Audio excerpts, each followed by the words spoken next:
Shit, man, I stay fit, man. You did? Yes, sir. And it's not tucked in. This is tucked in. Yeah, today, March 1st, 2025. Y'all gotta stop capping on me, man. The only reason I look overweight in that picture is because I had on like 3 sweaters. Errol Spence has begun preparations for his rematch against Terence Crawford, as he recently revealed on social media. There has been much speculation recently regarding the rematch of Errol Spence Jr. and Terence Crawford's rematch, seeing the recent controversy that broke out between the two fighters. The pair of former welterweight champions have made headlines repeatedly over the past few weeks. First, because of Terence Bud Crawford's claim about Errol Spence's Hall of Fame status. You know what I'm saying? He ain't wake me up from a run. Nah, bro. Nah.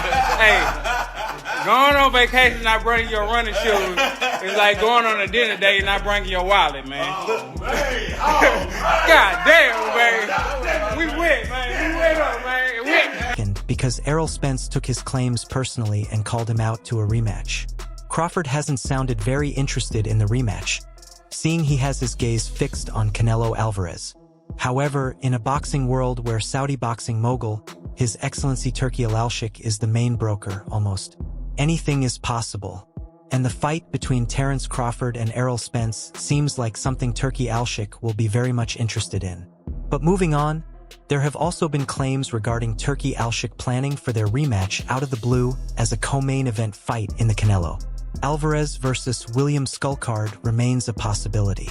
Notwithstanding, Crawford's claims renewed a rivalry that ended in one of the most brutal ways in recent boxing history.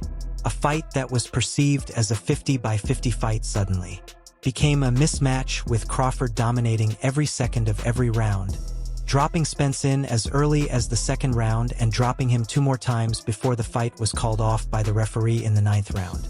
Now, Spence has flaunted his shape, having resumed training for his fight against Crawford. He's really getting back in the ring, and he's set to confront a known demon, the same one that laid him off for 2 years. Clearly, Derek James is out of Errol Spence's camp. Hence, his belief in his training may have come from getting a new trainer. I apologize, not for what I said, but for how I act. Because I don't believe in apologizing.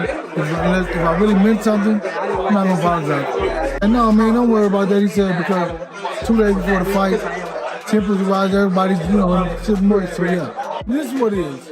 When you hear people talk about you, and then when you have fun, I don't know anything about it. I don't know anything about it. I don't know nothing. Not even a hint of maybe going to the rematch at 154. Oh, I mean that part. I'm sure they already signed that or whatever. But I don't know anything about that either. Mm-hmm. But I just know what they talk about. Talk to Errol a lot like I apologize not for what I said, but for how I act. And I don't believe in apologizing. If I really meant something, I'm not going to apologize. No, I mean, don't worry about that.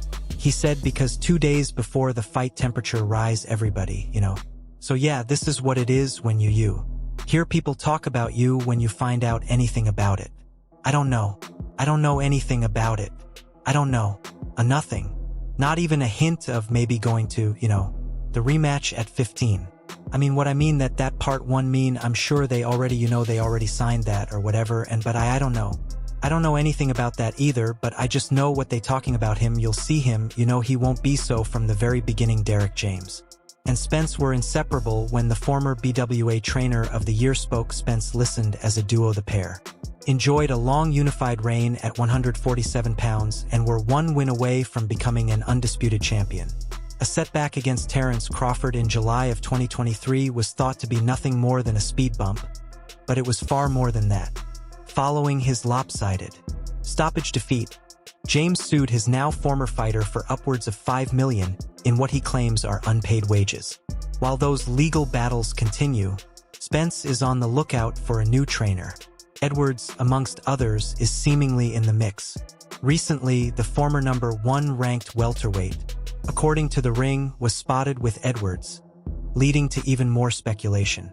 Although he's all for it, the Philadelphia-based trainer doesn't want fans and media members to start jumping to conclusions. Yeah, man. Yeah, I'm definitely gonna get in this year. Probably October, November. Yeah, yeah. You gotta wait to hear from me. I'm looking for I'm looking for a coach right now. So I'm gonna hand you like we're not people. And so, he said what he said, whatever. And then even afterwards, he was saying really, I'm just like, Nothing has been decided. Edwards told Mill City Boxing we're just cool, that's it. He was in Philly on some business and he just worked out at the gym. But Errol hasn't told me who he's picking as a trainer. We just worked out together for a couple of days. I'm not saying I wouldn't train him, and I'm not saying he's not possibly considering me, but he hasn't made a choice yet.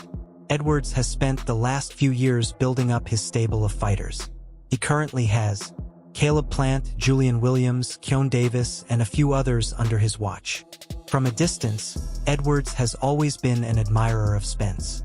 He's also curious to see how he'll perform in his new weight class at 154 pounds. So, if he did decide to entrust Edwards with his career, it would be an honor.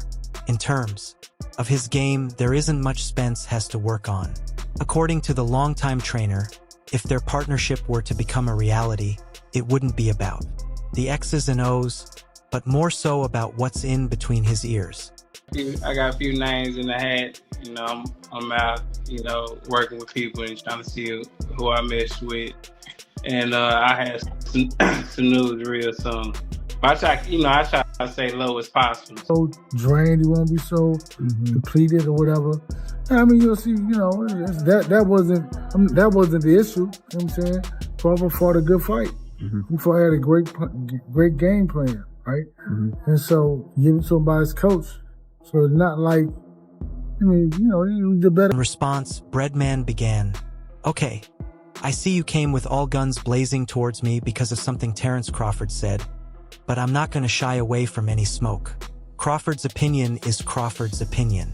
I think Manny is a terrific fighter, one of the best I've ever seen, possibly my favorite of the last era. But there was a cloud of suspicion over his incredible run. It also didn't help that Freddie Roach made a public comment that Alex Arza would give Manny stuff, and he didn't know what it was. So Crawford is not the only person in boxing who suspected Manny of being a PED user. He's just saying it out loud." He continued, "Personally, I am on the fence. The reason being is Manny did sue Floyd. When you sue someone, you can expose yourself because of the full disclosure that's required in the discovery and litigation. I've been sued before." And be in the Hall of Fame, he couldn't. Like everything that I've accomplished, he's still trying to accomplish. Do you not think Spence will be in the Hall of Fame? Right now? No, how? Yeah, he's right, dude. He's right. How? He fought in one division. Never unified the belt. Referring to Crawford's claims on Manny seeing a fight between the pair never materialized. He said Manny took a chance because if he was dirty and they went to trial, all types of things could have been exposed through old test samples, bank transactions, etc. So that turn of events gave me pause in condemning Manny Pacquiao as a dirty fighter. Okay, so now you're bringing up the brothers thing. I didn't miss that shot. You guys have a way of doing that, and I don't know what you expect to get out of me. He unified. Was it? He had three. He had the WBC, he didn't unify all four. He wasn't undisputed. Huh? He wasn't undisputed. He wasn't. No, but what I'm saying is, they already called him a weight bully, right? He beat Kell Brook coming off of a loss, an eye injury. He beat Sean Porter. In all fairness, he then moved on to Errol Spence, who could be the newest guy in his stable soon. Now, let's talk about Errol Spence. You're correct. You're probably one of the guys who gets mad that I have Terence Crawford number 1 pound 4 pound. So, you think that my stance is discredited because Crawford himself says Spence is not a Hoff and Spence is Crawford's best win. You have a point, but it's not as simple as you make it sound. Let me be clear. While Crawford is indirectly discrediting his best win, his opinion is not the be-all end-all. Crawford doesn't vote for who gets in the Hall of Fame. Crawford may think he's the best fighter ever. It doesn't mean it's true because he thinks. You know what I mean? That's a good win. Like, I don't want to sound like I'm hating on him or, you know, I understand things like that, but I honestly don't know if he make it to the Hall of Fame. If Crawford said he was the best fighter ever, he would be called delusional. But since he has an opinion on Spence that fits the narrative boxing fans like. So here is where I'm at on Crawford's resume and Errol Spence's Hoff credentials. I think Crawford has a solid but not great resume. He may not have many P4P or Hoff names on his resume, but he has fought several ring-rated fighters and ex-world champions, which is also another way to assess a resume. Crawford has been consistent in his performances for a decade with no controversial results. The Mad Dream of Result was not controversial in my opinion. You know, Errol Spence right now at this moment in time with the accolades that he has probably won't go to the Hall of Fame. You were talking about devaluing your opponents. What do you think about that comment? Oh, man. Does he deserve to be in the Hall of Fame with the accolades he has now, first of all? You know, I'm a big fan. Looking at welterweights since 1980, Edwards listed several fighters who have already made the Hall of Fame, including Carlos Palomino, Pepino Cuevas, Roberto Duran, Wilfred Benitez, Sugar Ray Leonard, Tommy Hearns, Donald Curry, Buddy McGirt, Pernell Whitaker, Felix Trinidad, Oscar de la Hoya, Shane Mosley, Tim Bradley, Floyd Mayweather, Miguel Cotto, and Manny Pacquiao. On the other hand, fighters like Marlon Starling, Vernon Forrest, Ike Carty, Meldrick Taylor, Zab Judah, and Simon Brown have yet to be inducted. Based on this comparison, Edwards believes Spence would not look out of place among Hall of Fame fighters. He divided the greats into tiers. At the very top are elite legends like Leonard, Duran, Hearns, Mayweather, Trinidad, De La Hoya, Whitaker, and Pacquiao. The next tier includes fighters such as Cotto, Benitez, and Mosley. Below them are names like Curry, Cuevas, Bradley, and Palomino. Edwards believes Spence surpasses some of those fighters and is close to being on par with others like Curry, Bradley, and Mosley. Of Terence Crawford's status in boxing. I get a lot of flack when I say he's the #1 pound for pound fighter in the world and he's a Hall of Famer. And people always come at me and they say, damn, man, he don't have no resume. And I'm like, bro, he's special. There's a writer here in Philadelphia by the name of George Hansen. And around 2011, 2012, we was talking. And this guy's a pretty knowledgeable guy about boxing. And he was saying to me that Edwards addressed criticism surrounding Spence's resume, noting that some people even point to Crawford's comments as validation that Spence is overrated. However, he explained that comparing fighters across eras and weight divisions is never simple. Fighters like Benitez and Cotto achieved success in multiple divisions, whereas Spence has spent his entire career at welterweight. He argued that Spence accomplished more than fighters like Vernon Forrest, whose resume is relatively thin outside of wins over Shane Mosley. He also pointed out that Sean Porter is now on the Hall of Fame ballot, and Spence defeated him head-to-head. Edwards emphasized that he tries to evaluate things objectively. Spence held a championship for 6 years, reached as high as #4 pound for pound, unified 3 belts, and secured major wins over Kell Brook, Sean Porter, Danny Garcia, and Mikey Garcia. In his view, Spence has a legitimate claim to the Hall of Fame.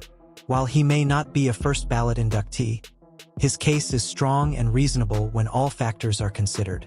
Adrian Broner, and it was another fighter, was the future and whatever. And I said, man, there's a guy named Terence Crawford that's better than Broner and whoever else he was talking about. But let me just say Broner. Broner was the more popular guy at the time.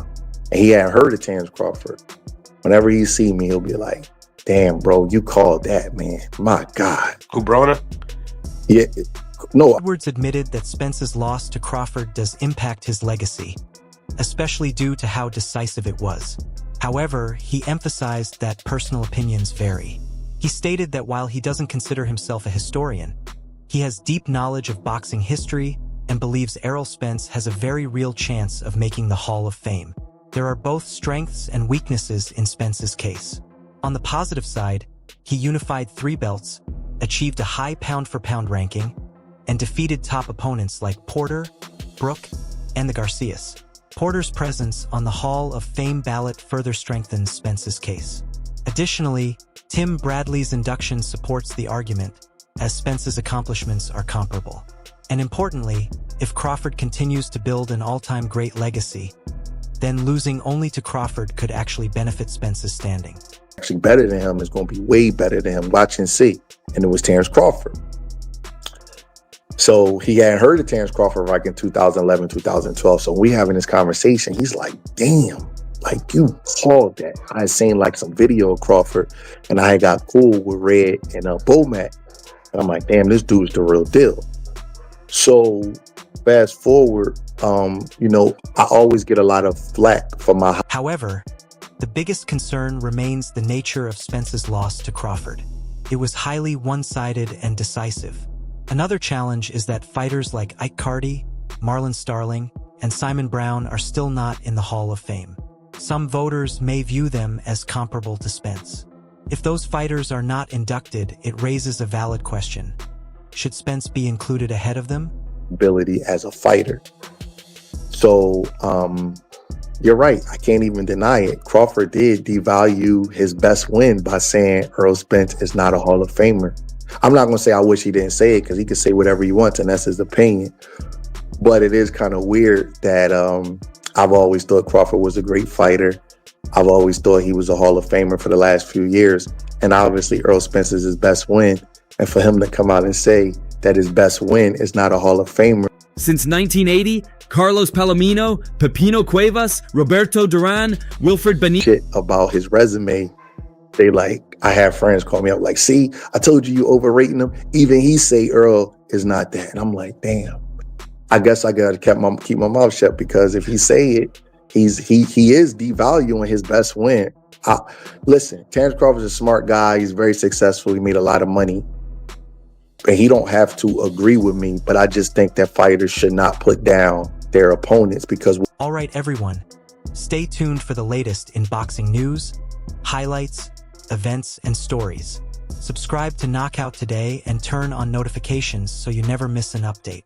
Be sure to watch our other videos too. Until next time, take care and stay safe.